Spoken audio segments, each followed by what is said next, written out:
There is no tomorrow. There is no tomorrow. There is no tomorrow. Today is April 15th, and April 15th is a very significant date Hagler in the Hearns. history. And I wanted to talk to you about, I know you knew that because, John, you're I don't think I've ever met anyone with more love and passion for the sport now and the history of the sport. Yeah. So for me, I'm the same way. When April 15th comes around, I don't think of taxes. I think of Hagler and Hearns. Right. And it was 39 years ago. So what do you, when you think about that fight, let's just go back a little bit. When you think about that fight, what comes to mind? I remember, I'll tell you this much, right? I was an amateur at the time. And at the time I was a Golden Gloves champion, but I wasn't like a high level at the time. It was the next couple of years that I got to be national level, and I won national tournaments and different things like that. A big part of the reason was because of Marvin Hagler beating Tommy Hearns.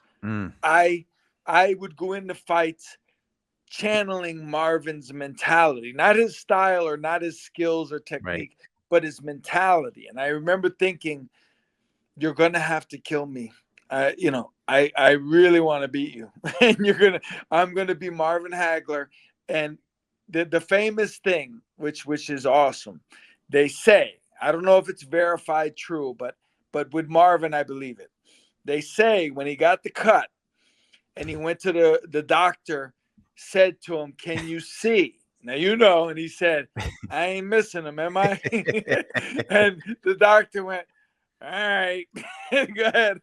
And he ended up stopping Tommy like 20 seconds later. Yeah. There's guys, I'll be real. There's guys, professional fighters who, in the face of getting smashed by Tommy Hearns, like Tommy was landing some rockets in that fight, and he's sliced open, and the pace is just horrendous. There's guys who would have not quit, but they would have subliminally let the referee know that they wanted to quit, and the ref would have stopped the fight. 100%. There's guys that would do that. Marvin said, "I ain't missing him, am I?" And that's Marvin Hagler.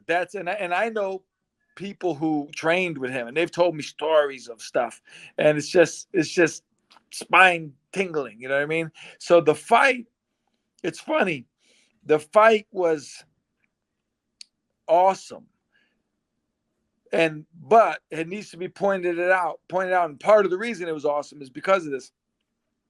It wasn't Gaddy and Ward. Gaddy and Ward was even. Gaddy and Ward was back and forth. That you didn't know who was going to win. Hagler and Hearns was all Marvin, right? What made it great was Tommy wouldn't give up. Right. Tommy was getting brutalized by a stronger man. His legs were going as early as the end of the first round. His legs were already on their way out. And he wouldn't give up. And at one point, and I admire it because I didn't do it. Me personally, I didn't do this when I needed to in my pro career. It's why I didn't make it to the highest levels. I think, big reason, part of it. When Tommy was tired and hurt and, all of that and taking abuse, and he would just let fly. Like it wasn't technique. It wasn't precision punching. He was just letting the right hand go, hoping he would kill Marvin with it. You know what I mean? And I respect that so much. But that's what made it a great fight, is that Tommy wouldn't give up, even though he had to know where it was heading.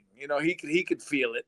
And Marvin, obviously, with the whole thing with, I ain't missing him, am I? Marvin knew where it was headed. It was just a matter of how long it was going to take. And Tommy wouldn't give up, man. You gotta respect Tommy Hearns for that. You have to respect him. And I know you know this, but a lot of people today don't realize that Tommy broke his hand in that first round. Yeah. And you imagine, Scully, you land that right hand and Marvin still keeps coming. You land it again, and Tommy knew it was broken because he did throw it differently. He kept throwing it, But imagine what's going through his mind. But like you said, he didn't quit. So you have to give Tommy Hearns a lot of credit. He didn't complain about it. He didn't say, I lost the fight because I had a broken right hand. I remember HBO used He's to do a never delay. used that as an excuse. Never. Right. And he never used it as an excuse. Right. HBO did a delay broadcast because back then the fight would be on closed circuit. Then a week later, HBO would show the replay. And I remember Tommy had a cast on his right hand. And I only saw it because he lifted his hand up because he was doing something. Never mentioned. He never even brought up the fact that he broke it. So that's, Tommy Hearns, like you said, you have to give the guy credit for what he did that night. 100%. And, and Marvin was a special. Marvin was like Arthur.